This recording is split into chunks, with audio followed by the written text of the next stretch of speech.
همونطوری که مورچه ها از طریق سیگنال های شیمیایی با هم ارتباط برقرار میکنن، ما انسان ها هم از طریق صحبت کردنی که با هم ارتباط برقرار میکنیم. میزان موفقیت انسان ها تو زندگیشون نسبت مستقیمی داره با میزان خوب ارتباط برقرار کردن با دیگران. اگه شما بتونین خوب صحبت کنین، آدم با استعداد و با هوشی به نظر میرسین. اگه مثل من آدم درونگرایی باشین، احتمالاً وقتی میخواین تو جمع صحبت کنین استرس و اضطراب میگیرین، صداتون شروع به لرزش میکنه و تعریق بدنتون زیاد میشه. اون موقع است که ممکنه کلماتو فراموش کنین. این میتونه باعث بشه که اگه دانش آموز یا دانشجویین ارائه خوبی نتونین تو کلاس داشته باشین. اگه کارمندین تو جلسات کاریتون نتونین خوب صحبت کنین.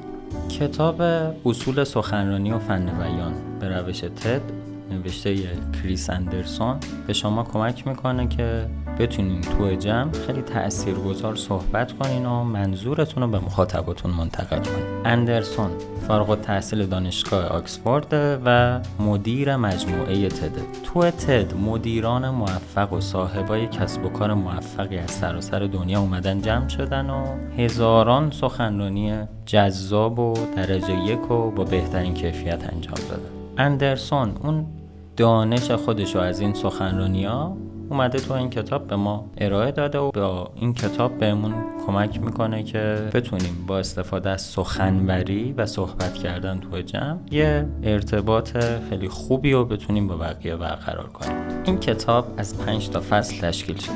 فصل اول اصول کلیه، فصل دوم ابزار کاره که این 2 تا فصل رو یه ذره دقیق‌تر بررسی میکنیم. 2 تا فصل بعدی فرایند آماده سازی و ارائه سر صحنه است که یه ذره کلی‌تر و سریع‌تر ازشون عبور میکنیم و فصل آخرم یه ذره عمیق‌تر به این مفهوم میپردازیم. من هر هفته سعی میکنم یکی از بهترین کتاب‌های دنیا رو مطالعه کنم و بیام تو این کانال بهتون توضیح بدم. سعیم من برای اینه که این کتابا رو کامل درک کنم و بیام اینجا خیلی کاربردی و خیلی مختصر بهتون توضیح بدم که خیلی ساده و محتوا رو بفهمین. پس اگه فرصت مطالعه روزانه رو ندارین، همراه شدن با این کانال و سابسکرایب کردن این کانال میتونه بهتون کمک کنه که هر هفته یه کتاب بهتر بشه. بیاین شروع کنیم. فصل اول اصول کار. سخنرانی یه مهارت که شما مثل همه سخنرانای معروف میتونین یاد بگیرین و یه سخنرانی خوبی رو ارائه کنین. اینم باید بدونین که همه کسایی که سخنرانی میکنن ترس از سخنرانی رو تجربه میکنن. این ترس فقط مختص به شما نیست. طی همه پرسی که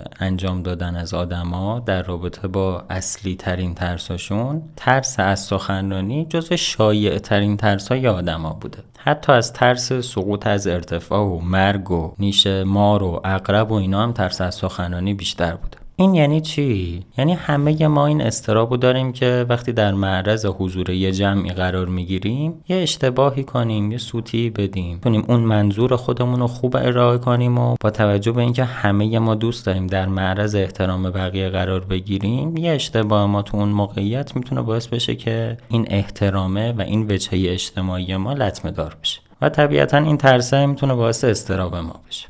برای یه سخنرانی خوب فقط کافیه خودتون باشی. همونطوری که تو جمع دوستاتون خیلی خوب میتونین صحبت کنین و خیلی تاثیرگذار باشین و منظور خودتون رو به دوستاتون منتقل کنین، کافیه یاد بگیرین که چطوری میتونین تو جمعی هم که آدمای غریبه‌ای هستن صحبت کنین. ابزارها و اصولی که در ادامه میگیم صرفاً قراره راهکارهایی باشه که شما بخواین تو شرایط مختلف از اونا استفاده کنین. اینا دستوراتی نیستن که حتما بخواین مو به مو اونا رو انجام بدین. ایده و محتوا مهمترین عنصر سخنرانی. شما هر چقدر خوش صحبت و جذاب باشین و لبخند قشنگی هم داشته باشین، اگه صحبتتون محتوای ارزشمندی برای مخاطب نداشته باشه، مخاطبا بعد از گوش دادن به صحبت‌های شما احساس میکنن که وقتشون هدر رفته و شما برای وقتشون ارزش قائل نشدین. هیچ چیزی توی سخنرانی بدتر از این نیست که در رابطه با موضوعی که اطلاعات کافی ندارین بخواید صحبت کنین. اگه میخواین در رابطه با موضوعی صحبت کنین، بهتره حتما قبلش برین جوانب مختلفش رو بررسی کنین و با جنبه‌های مختلف اون موضوع آشنا بشین. اینطوری اعتماد به نفستون هم موقعی صحبت کردن خیلی افزایش پیدا میکنه.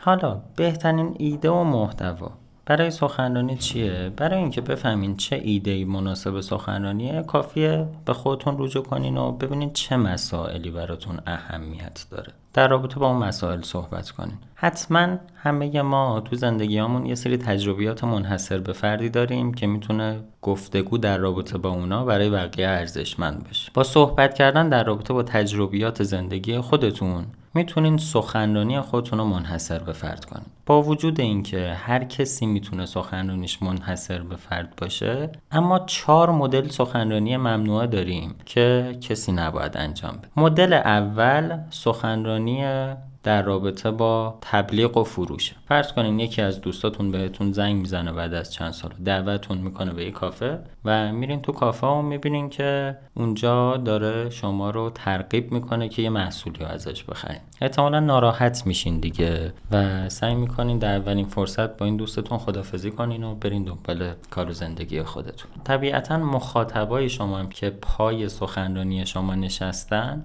میتونن بابت این موضوع ناراحت بشن و بخوان سرشون رو بکنن تو گوشی و توجهشون رو به یه موضوع دیگه اختصاص بدن. سخنرانی ممنوعه دوم سخنرانی جسته گریخته و آماده نشده است. وقتی شما آمادگی صحبت کردن ندارین و مخاطباتون میبینن در رابطه با موضوعی که دارین صحبت میکنین تسلط ندارین، احساس میکنن که براشون ارزش قائل نشدین که قبل از سخنرانی بخواین محتواتون چارچوبشو درست کنین. این میتونه باعث بشه که دیگه نخوان به حرفاتون گوش بدن و دفعات بعدی که میخواین باهاشون صحبت کنیم اهمیتی برای گوش دادن به حرفای شما قائل نشن. سخنرانی ممنوعه بعدی سخنرانی در مورد مسائل شخصی کسل کننده است. من خودم چند وقت پیش یکی از دوستان بودم که شروع کرد صحبت کردن در مورد شرکتشون و نیروهاشون و که چقدر خوبن و جذابن و اینا، اما خب واقعا اون موضوع اصلا برای من جذاب و قابل درک نبود. به خاطر همین منم سرم کرده بودم تو گوشی و در حالی که داشتم به حرفاش گوش میدادم داشتم اینستاگرامو چک میکردم و به کارهای خودم میرسیدم. این مدل هم میتونه باعث بشه که حرفاتون جذابیتی برای مخاطب نداشته باشه. سخنرانی ممنوعه بعدی سخنرانی به شکل صحبت‌های انگیزشی و الهام بخش. همه ما حتما یه سری کلیپ‌های انگیزشی و سخنرانی انگیزشی دیدیم تو زندگیمون که تصمیم گرفتیم بعد از اون یه تغییری تو زندگیمون بدیم. اما اینکه شما بخواین ادای یک سخنرانی الهام بخش در بیارین خیلی متفاوت تر از اینه که بخواین یه سخنرانی الهام بخش داشته باشین. اینطوری مخاطبا همون اول شاید متوجه این موضوع نشن و تا چند دقیقه اول براشون جذاب باشه، اما بعد از چند دقیقه میفهمن دارین ادا در میارین و نقش بازی میکنین و این موضوع میتونه اعتبار سخنرانیتون رو به صورت کامل از بین ببره. موضوع بعدی درون مایه است. درون مایه ستون فقرات سخنرانی شماست. اون تناب محکمیه که همه عناصر سخنرانی شما به اون متصله. درون مایه اون چیزیه که آخر سخنرانی شما گیر مخاطب میاد. این درون مایه باید یه سری ویژگی داشته باشه.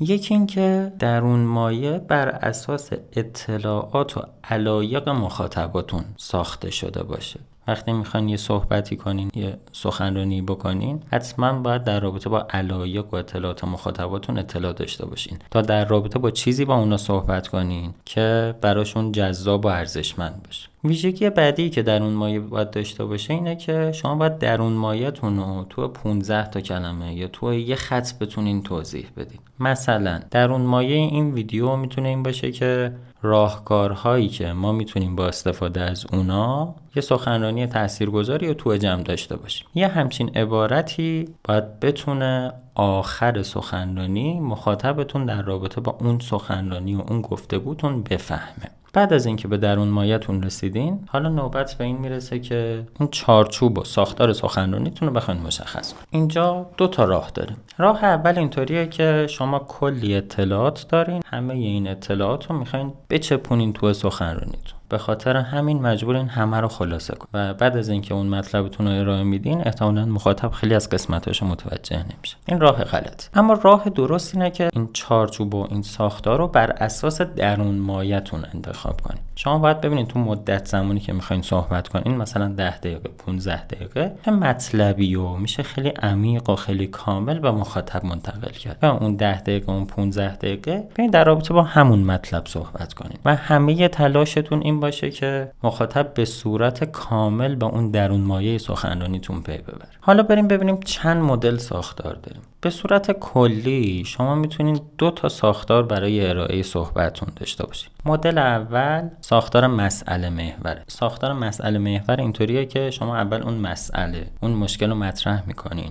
بعد به اهمیت اون موضوع میپردازین و به اون مشکل پروبال میدین. این مشکل چقدر میتونه خطرناک باشه، چقدر میتونه فاجعه آفرین باشه، چقدر میتونه بحران ایجاد کنه و اینا. و در نهایت اون تیر آخر رو میزنین و راه حل خودتون رو برای اون مشکل میگین.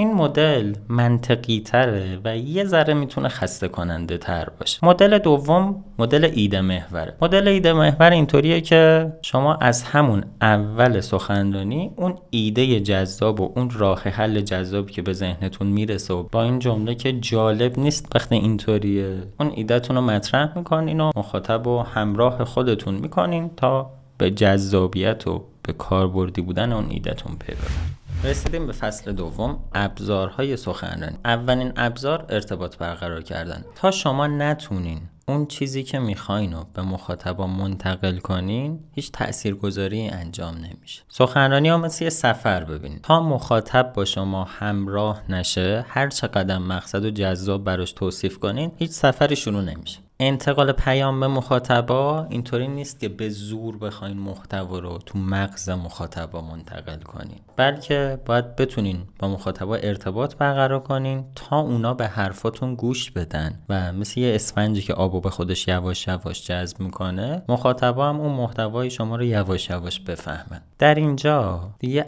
علاوه بر کلام، حضور فیزیکی شما هم اهمیت داره، چون مخاطب داره شما رو میبینه و شما رو قضاوت میکنه که همون اول قرار به حرف شما گوش بده یا قرار نیست گوش بده.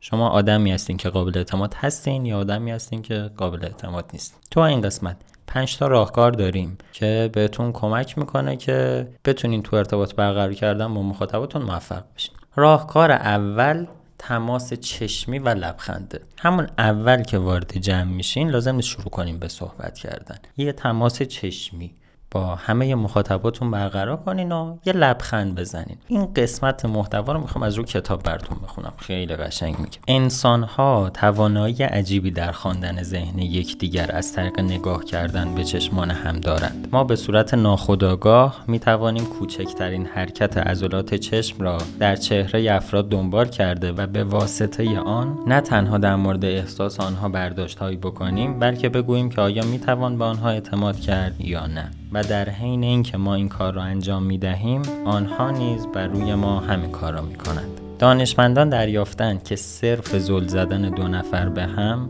باعث یکی شدن فعالیت مغزیشان می‌شود. به معنای لغوی کلمه باعث می‌شود هر یک حالات احساسی طرف مقابل را به خود بگیرند. اگر من دارم با لذت لبخند میزنم، این باعث میشود شما هم از درون لبخند بزنید. لااقل کمی هم که شده، البته کمی که به چشم بیاید. اگر من عصبی هستم، شما هم کمی احساس عدم راحتی خواهید کرد. وقتی به هم نگاه میکنیم، ذهنهای ما سینک میشوند و میزان سینک شدن ذهنهایمان را میزان اعتماد غریزی ما به هم تعیین میکند. اما بهترین راه برای ایجاد این حس اعتماد چیست؟ لبخند زدن، لبخند طبیعی یک انسان.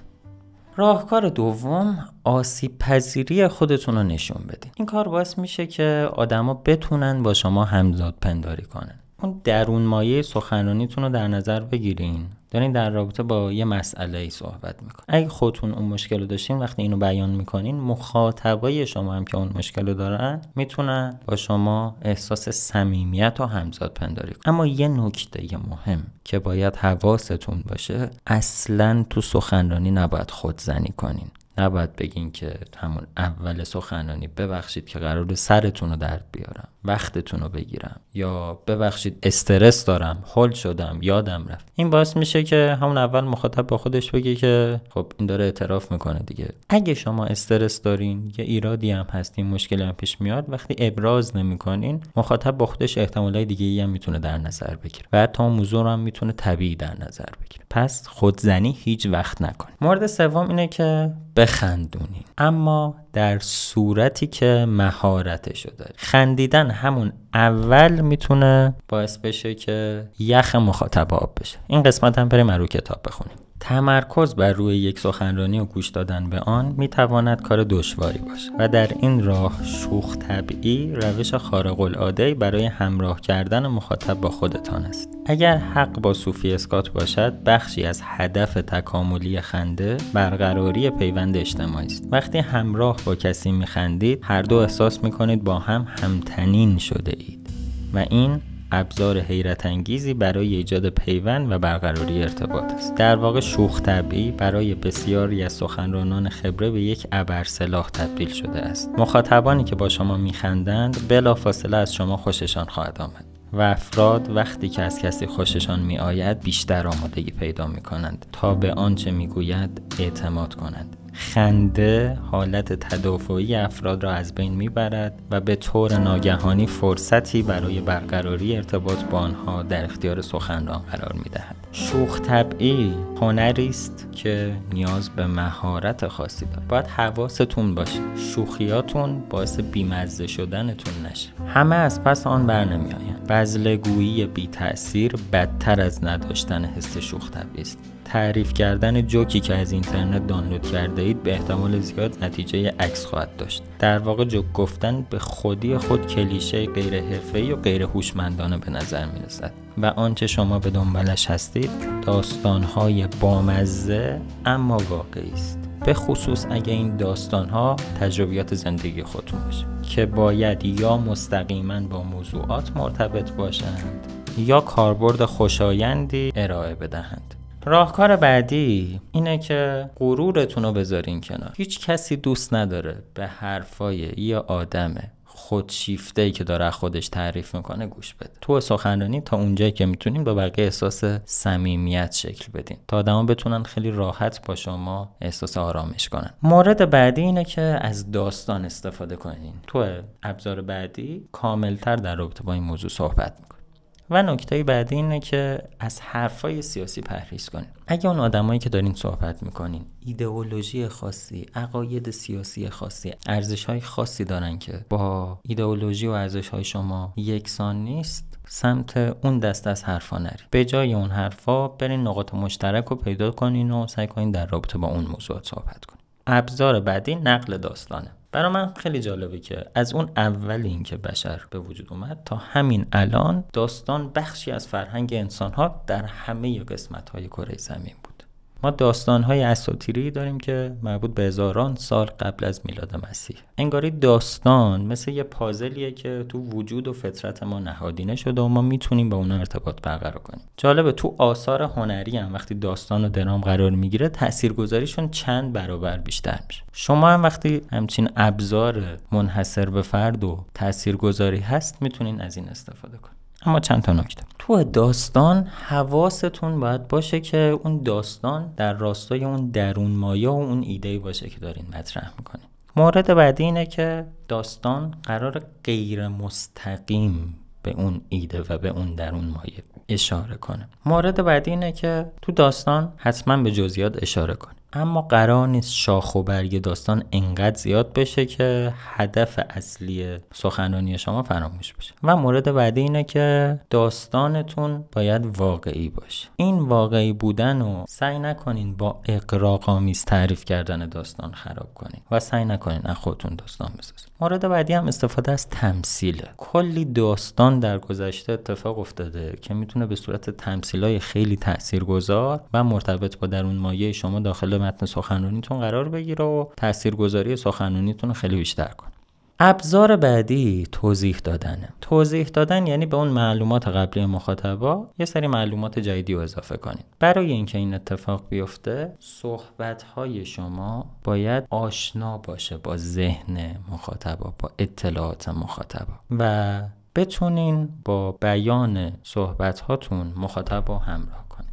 مورد بعدی اینه که با سوال کردن سعی کنین کنجکاوی مخاطبا رو برانگیزین که انگیزشون برای همراه شدن با شما بیشتر بشه. مورد بعدی بیان مطالب به صورت پیوسته است. سعی کنید محتوایی که دارین ارائه میدین یه کل واحد رو تشکیل بده و ارتباط بخش‌های مختلف با هم مشخص باشه. مورد بعدی استفاده از تشبیه.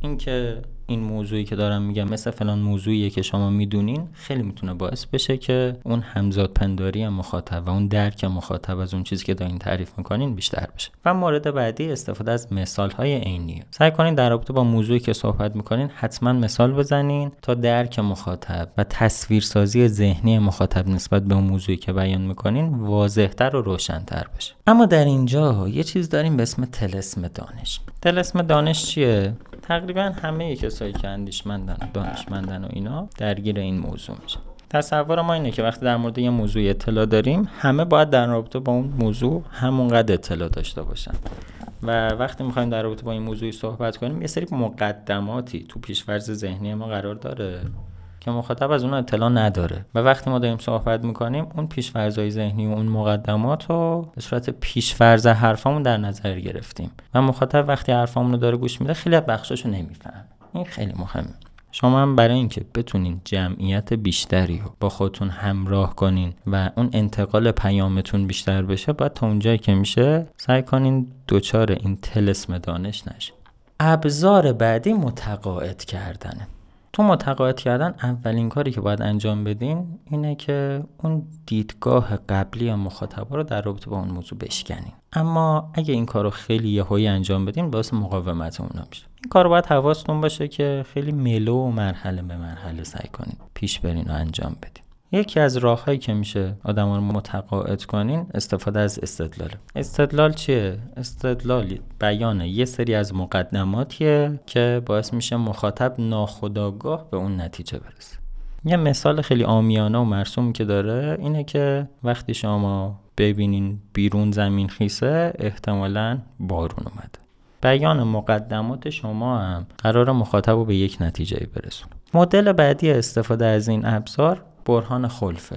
همیشه شما لازم نیست حرف خودتون رو اثبات کنین. خیلی وقتا با رد ادعای طرف مقابلتون میتونین حرف خودتون رو اثبات کنین. اینکه حرف اون طرف مقابل اشتباهه میتونه باعث بشه که مخاطب بپذیره که پس حرف شما درسته. مدل بعدی استفاده از این ابزار حمله به اعتبار حرف طرف مقابل. فقط اینجا باید حواستون باشه که شخصیت اون طرف مقابل رو خورد نکنین، اعتبار اون حرف رو زیر سوال ببرین.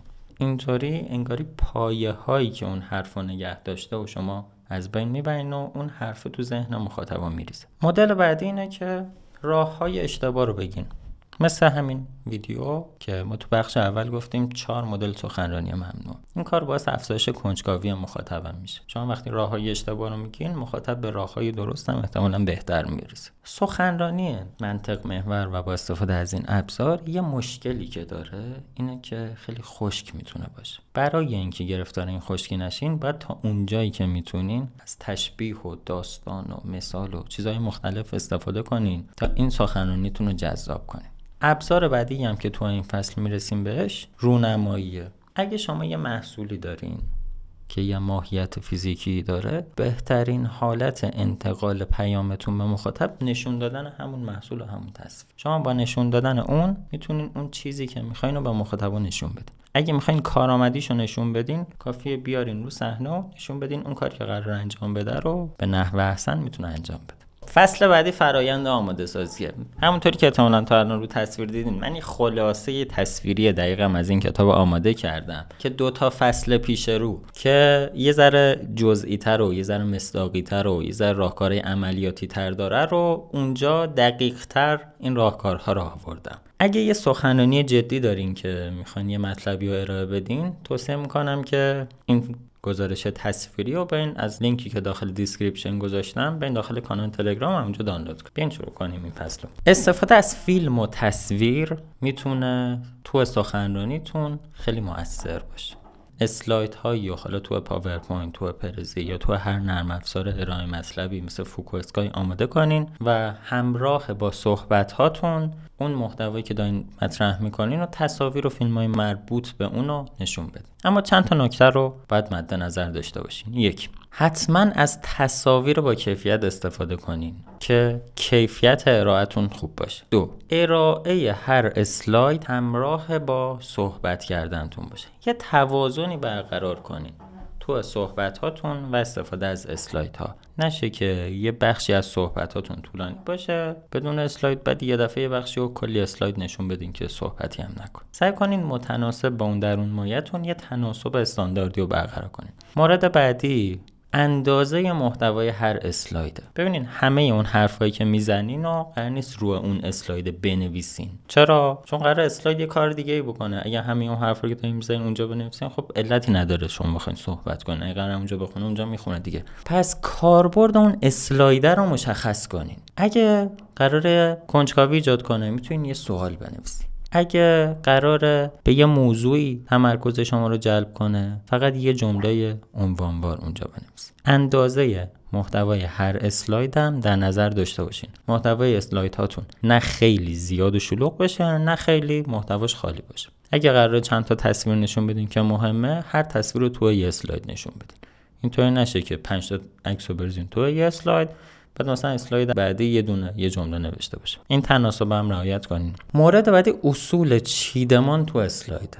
خیلی مهمه که اسلاید هاتون چیدمانش استاندارد باشه. این یعنی چی؟ یعنی شما باید با خودتون در نظر بگیرین که تو این اسلاید مخاطب قراره از کجا شروع کنه به دیدن و خوندن. اگه قراره عنوان اصلی رو ببینه، عنوان اصلی رو باید بزرگتر بنویسید. اگه بعدش قراره تصویر رو ببینه، بعدش باید جای تصویر رو مشخص کنید که بعد از اون عنوان اصلی با حالا یه رنگ متمایز یه تصویر داشته باشه. و بعدش اگه قراره یه زیر عنوان ببینه، اون زیر عنوانه رو با یه فونت نازکتر و یا سایز کوچیک‌تر نشون بده. اینو حتما تو هر طراحی که انجام میدید در نظر داشته باشین که یه مخاطبی که اینو داره میبینه اون چیدمان اسلاید هاتون مسیر دیدن اینو درست مشخص میکنه یا نه. جزئیات بیشترشو همونطور که گفتم میتونین برین از همون فایل تصویری که داخل تلگرام هست اونجا ببینید. مورد بعدی نگارش متنه. ببینین شما میخواین یه سخنرانی کنین، متن سخنرانیتون رو اول باید آماده کنین.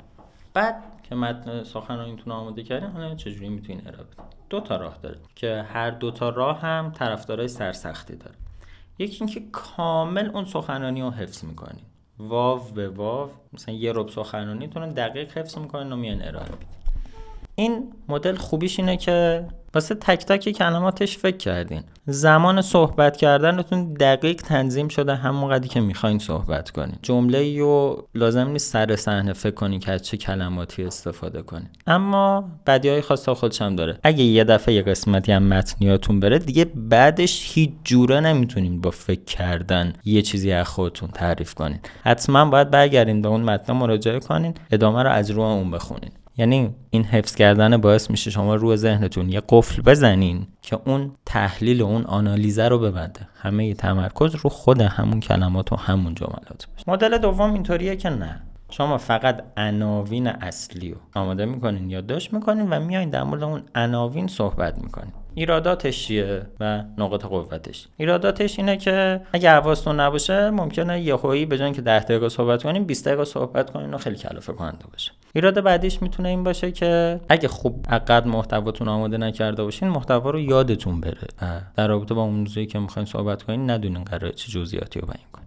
به خاطر همین برای هر 2 تا روش حتما باید حسابی تمرین کنین تا حسابی بتونین به اون محتوا تسلط داشته باشین و بتونین ارائه خوب داشته باشین. تو مدل اول باید انقدر تمرین کنین که علاوه بر اینکه حفظ شدین، اون خودآگاه مغزتون هم آزاد بشه و بتونین حالا به کلمات لحنم اضافه کنین، به کلمات حسم اضافه کنین، به کلمات شروع اشتیاق هم اضافه کنین. اون موقع است که مدل حفظ کردنه عامیانه تر بیان میشه و مخاطب میتونه باهاش ارتباط برقرار کنه. تو این مدل که شما سرعنوان ها رو بیان میکنین، شما باید حسابی تمرین کنین که بدونین محتواتون چقدره، زمان بندیش دستتون باشه و حتما به چند تا از دوستاتون ارائه بدین تا اون میزان گیرایی محتوا رو در رابطه باش به نتیجه برسین و بتونین بازخورد بگیرین که گیرایی کافی رو داشته یا نه. موضوع بعدی آغاز و پایان سخنرانی. چجوری سخنرانیمون شروع کنیم و چجوری پایان بدیم. چند تا راهکار برای شروع سخنرانی. 1. اگه قرار بود سخنرانیتون فیلم بشه چجوری شروع میشد؟ دراما اضافه کنین به سخنرانیتون. با خودتون فکر کنین اگه قرار بود شروع بشه از اون وقتی که به دنیا می اومدم فیلمم شروع میشد یا از مثلا 18 سالگیم شروع میشه. 2. با جنبه‌های شگفت‌انگیز داستانتون کارو شروع کنین. چیزی که وقتی در موردش صحبت میکنین میتونه مخاطب رو حیرت زده کنه. 3. از ویدیو و تصاویر استفاده کنین. نشون دادن یه ویدیو به اون گروهی که دارین توش صحبت میکنین میتونه اون حسی که میخواین رو بهشون منتقل کنه. 4. اشیا. اگه یه اختراعی دارین، یه محصولی دارین، همون اول میتونین به اون شروع کنین تا توجه خیلی سریع ببرین سر اصل موضوع. 5. از جملات جذاب استفاده کنین. این ویدیو زندگی منو تغییر داد. جملات اینطوری میتونه باعث بشه که توجه مخاطب به اون موضوع جلب بشه. و 6. با مقصد شروع کنین. اما نکته اینجاست که همه اون موضوع رو به مخاطب نگی. مثل اون فیلمایی که سکانس اول فیلم اون جاییه که قهرمان وایساده و همه چی تمام شده و فیلم اونجا شروع میشه، فلاش بک میخوره تا میرسه تو سکانس آخر دقیقاً به همون جایی که قهرمان وایساده. برای پایان، اولین موضوعی که باید حواسمون باشه که قبلا هم گفتم اینه که خودزنی اصلا نباید انجام بدین. این که بگین ببخشید سر شما رو درد آوردم، این خیلی بده. چجوری باید محتوامون و سخنرانیمون رو به پایان برسیم؟ پیشنهاد اول اینه که آینده رو نشون بدین. این درون مایه، اون ایده و محتوایی که در موردش صحبت کردین، بگین در آینده چه چشم اندازی میتونه داشته باشه. 2. دعوت به عمل. یه مثال خیلی خوبی که شنیدم یه سخنرانی در مورد سیگار بود و در آخر سخنران از مردم خواست که همون موقعی که از صندلیشون بلند میشن و دارن میرن سیگاراشون رو تو جیبشون در بیارن و مچاله کنن و بندازن تو سطل آشغال و این یه فضای خیلی باشکوهی رو تونست همونجا ایجاد کنه. شما هم در رابطه با اون درون مایه‌ای که صحبت کردین بعد از صحبتاتون همونجا میتونین از خدا بخواین که یه کاری رو انجام بده. 3. نشون بدین که خودتون به اون ایده‌ای که مطرح کردین پایبندین و اونو به عنوان یه اصل تو زندگیتون دارین انجام میدین. 4. الهام بخش و ارزش آفرین نشون بدین اونو. بعد از اینکه سخنرانیتون تموم شد در آخر بگین که این کار تو جامعه مثل یک ارزشیه که انجام دادنش خیلی میتونه موثر باشه. اون ایده و اون محتوا رو تبدیل کنین به یک ارزش. 5. یه ارائه خلاصه و کوتاه از کل سخنرانیتون داشته باشین. تو ویدیوهای قبلی من اگه دیده باشین در آخر سعی می‌کنم محتوای اون کتابا رو خیلی سریع خلاصه کنم و بهتون بگم. 6. فلاش بک بزنین. یه نکته‌ای که اینجا خیلی مهمه که تو آغازم گفتم، تو فلاش بک یه چیزی که خیلی مهمه اینه که اگه اون شروعتون تو ذهن مخاطب یه تصور ایجاد کنه و در پایان به همونجا برسین اما تصوری که ایجاد کرده متفاوت باشه، این پایان خیلی جذابه. یعنی شما با یه پدیده شروع میکنین که اول مخاطبا فکر میکنن که خیلی پدیده مثبتی، بعد شروع به صحبت کردن میکنن، استدلال میارین، دقیقاً آخر صحبت کردن میرسین به همون جایی که اول رسیدین، اما الان دیگه نظر مخاطبا عوض شد و اون پدیده رو یه پدیده منفی میدونه. مدل بعدی هم تقارن رواییه. ایده و محتوا رو مطرح کردین، حالا میان میگین همین ایده و محتوایی که مطرح شد همین الان تو جامعه ما یا تو فلان جا به صورت متقارن همزمان به اون شکل داره اجرا میشه. و مدل بعدی هم شعر و غزله. استفاده از جملاتی که خیلی هنرمندانه ساخته شده میتونه به شما کمک کنه که از اون زیبایی و جذابیت اون کلمات استفاده کنین و بتونین خیلی عالی محتواتون رو به پایان برسون. رسیدیم به فصل 4. اومدیم سر صحنه و دیگه الان میخوایم سخنرانی کنیم. نکات دقیق‌تر اینو همونطوری که قبلا هم گفتم میتونین از کانال تلگرام داخل اون اینفوگرافی نموداریه بخونید. اولین عاملی که سر صحنه باش مواجهین پوششتونه. در رابطه با پوشش سعی کنین یه لباسی بپوشین که نه خیلی براتون تنگ باشه نه خیلی گشاد. به اندازه کافی سر صحنه استرس دارین.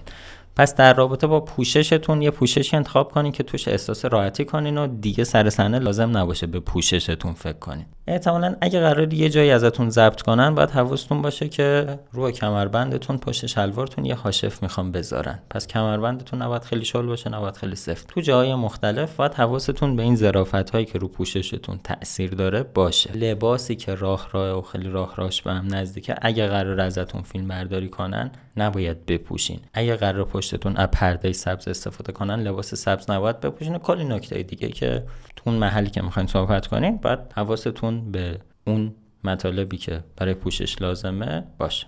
مورد بعدی آمادگی ذهنیه. اولین موردی که میریم رو صحنه قرار اتفاق بیفته چیه؟ استرس. برای استرس باید از همین الان آمادگی ذهنی داشته باشیم که چه کاری انجام بدیم این استرس کاهش پیدا بکنه. اولین راهکاری که کتاب به ما میگه راهکار تنفسیه. ببینید ما وقتی استرس میگیریم دقیقاً چه اتفاقی میفته؟ آدرنالین تو بدنمون افزایش پیدا میکنه، یه حجم زیادی انرژی داخل عضلاتمون میاد که قرار ما 3-4 برابر کار بیشتر انجام بدیم. خود کریس اندرسون میگه من قبل از یکی از سخنرانیام رفتم پشت صحنه و برای کاهش اون انرژیه یه 30-40 تا شنا رفتم و بعدش که اون انرژی تخلیه شد اومدم روی صحنه و یه ارائه خیلی نرمال دادم. شما هم باید بتونین اون انرژی رو کنترل کنین. یکی از راههای تنفسیه. تو کتاب میگه که تنفس دیافراگمی میتونه به شما کمک کنه که این استرس رو کاهش بدین. تنفس دیافراگمی چطوریه؟ اینطوریه که یه جوری نفس بکشین که شکمتون بالا پایین بشه. وقتی میخوابین دقت کنین و زانوهاتون رو جمع میکنین رو زمین میذارین، نفس میکشین، عمیق نفس میکشین، شکمتون بالا پایین میشه. خلاصه تنفس دیافراگمی اینه که واسه کنین خیلی عمیق نفس بکشین دیگه. یه نکته من از ان رابرمن یاد گرفتم که خودم خیلی استفاده میکنم و جواب داده اینه که میگه یه نفس عمیق بکش، بعدش یه نفس دیگه هم بکش، بعد خیلی آروم اون نفستو تخلیه کن. خیلی آروم شد. مورد بعدی اینه که آدرنالینتون که افزایش پیدا میکنه دهنتون خوش میشه. پس قبل از سخنرانی یه مقداری آب بخورین.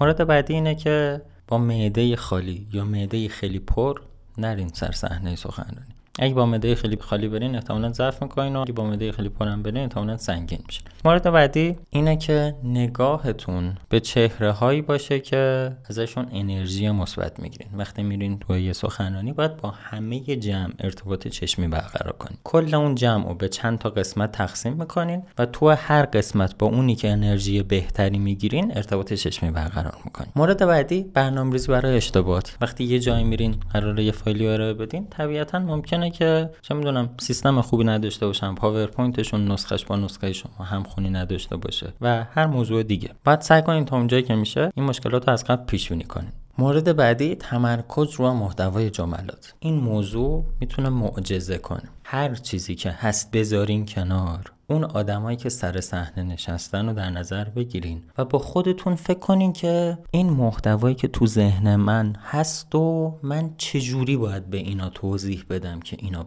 بفهمن و همه تمرکزتون رو بذارین روی ارائه‌تون و همه تمرکزتون رو بذارین روی این که این آدما حرف شما رو بتونن درک کنن. موضوع بعدی چیدمانه. هر جایی که میخواین صحبت کنین یه دکور خاص و یه لوازم خاصی داره. یه نکته مهمی که باید اینجا حواستون باشه اینه که تو سخنرانی خودتون رو پشت چیز قایم نکنین. پشت دکور نخواین خودتون رو قایم کنین. خیلی راحت بر اساس اون فضا و دکور اگه قراره یه جایی بشینین اون مد نظرتون قرار بگیرین از قبل که شرایط چجوریه و اینا. اون چیدمان صحنه خلاصه در نظر بگیرین متناسب با سخنرانیتون. موضوع بعدی صدا و حضوره. ببینین تفاوت سخنرانی با متن چیه؟ شما همین موضوعاتی که حرف میزنین رو میتونین روی کاغذ بنویسین بدون مخاطب بخونن. چرا بیان پای سخنرانی شما بشین؟ اینجاست که فن بیانتون اهمیت پیدا میکنه. برای اینکه فن بیانتون خوب باشه چند تا نکته میگم. 1. همه مطالب رو لازم نیست بهش بپردازین. در رابطه با اون مطالبی صحبت کنین که برای شما و مخاطباتون ارزشمنده و از مطالب که ارزش کمی داره سریع عبور کنین. 2. لحنتون عادی باشه. سعی نکنین خیلی سنگین و کتابی با مخاطبا صحبت کنین و ادبیاتتون یه ادبیات ثقیلی باشه. 3. به جای استفاده از کلمات تخصصی و کلمات سنگین به این فکر کنین که چطوری میتونین خیلی هیجان انگیز صحبت کنین. چطوری میتونین اون شور و اشتیاقتون رو به مخاطبا منتقل کنین. 4. از تونهای صدای متفاوت استفاده کنین. یه وقتایی صداتون رو خیلی ببرین بالا و یه وقتایی خیلی آروم و شمرده صحبت کنین. 5. راه نرین. هر رفتاری تو زبان بدنتون هست که میتونه باعث بشه توجه مخاطب از اون محتوا پرت بشه، اون رفتار از زبان بدنتون کنار بذارید. تکونای اضافی، عقب جلو رفتن، چرخیدنای اضافی و اینا. و مورد آخرم اینه که خودتون باشین. همین. در نهایت همه این ابزارها و این اصولی که گفتیم قرار نیست جلوی خلاقیت شما رو بگیره. شما از هر روش و از هر مدلی که دوست دارین میتونین استفاده کنین که یه صحبت تاثیرگذاری بین اون آدمایی که دوست دارین داشته باشین. فصل آخر، عمیق‌تر بیایم نگاه کنیم. ببینید ما داریم توی یه عصری زندگی میکنیم که رنسانس ارتباطات داره اتفاق میفته. یه تحول بزرگی تو عرصه ارتباطات تو دنیا اتفاق افتاده که دیگه شما مثل قبل اگه قرار باشه چیزی یاد بگیرین لازم نیست که برین دانشگاه و استاد پیدا کنین و کلاس برین و اینا. الان هر چیزی رو میتونید تو یوتیوب و فضای مجازی و اینترنت و اینا پیدا کنین و یاد بگیرین. و همین اینترنت باعث شده که خیلی از علوم هم یادگیری هم رشدشون خیلی سریعتر اتفاق بیفته و هر کسی تو هر جای از دنیا با دسترسی به اینترنت بتونه خیلی دقیق و تخصصی هر موضوعی که میخواد و یاد بگیره. تو این شرایط ما هم اگه یه ایده‌ای داریم، یه محتوایی داریم، یه تخصصی داریم، با یادگیری صحبت کردن، با یادگیری علم سخنوری میتونیم تاثیرگذاری شد چندین برابر کنیم. ببینین تو گذشته یه نفر که یه ایده‌ای داشت باید شهرهای مختلف رو میچرخید تا تو سال کلاً 50 تا 100 تا سخنرانی داشته باشه. تو هر سخنرانی هم 50 نفر 100 نفر با یه حرفش بشین. اما امروز اگه شما یه ایده‌ای یا یه حرفی یا یه محتوایی دارین، اون ایده رو خیلی راحت میتونین تو اینستاگرام یا یوتیوب برگزاری کنین و چندین میلیون نفر اون ایده و اون محتوا رو ببینن. پس تو این عصر یادگیری این علم خیلی میتونه مؤثر باشه و خیلی اهمیت داره. این فصل رو بیاین با چند صفحه از کتاب تموم کنیم. بخش آخر، راز فیلسوف. پدرم چشم پزشک اعزامی بود. او کل عمرش را وقف درمان مشکل نابینایی در پاکستان، افغانستان و سومالی کرد و همزمان سعی داشت انجیل را نیز رواج بدهد. شاید خوب بود که او هرگز موفق نشد یکی از اولین سخنرانانی را که به روی صحنه تد آورده بودم ببیند. فیلسوف دن دنت. خوب می‌دانستم آنها تقریباً سر تمام مسائل با هم مخالف هستند. دنت در میانه سخنرانی خیره کنندش درباره قدرت ویژگی‌های رفتاری که از نسل‌های پیشین به ما منتقل شده گفت: راز شاد بودن این است که چیزی مهمتر از خودتان پیدا کنید و زندگیتان را وقف آن کنید. پدرم بی برو برگرد با جان و دل با این جمله موافقت میکرد. ما مخلوقات قدرتمندی هستیم، انسانی در یک بعد. فقط میخواهیم بخوریم، بیاشامیم، بازی کنیم و متعلقات هرچه بیشتری داشته باشیم. اما زندگی روی تردمیل لذایذ در نهایت راضی و اقناعمان نمی‌کند. یک راه ساده این است که همه این چیزها را دور بریزید و شروع به تعقیب ایده‌ای کنید که عظیمتر و بزرگتر از خودتان است. حالا من نمیدانم این ایده شما چه میتواند باشد. شاید الان خودتان هم نمیدانید. بله، در این صورت به شکل معناداری از شادی دست خواهید یافت. چیزی کشف خواهید کرد که از تک تک توصیه هایی که در این کتاب خوانده اید مهمتر است. چیزی که ارزش گفتن را دارد.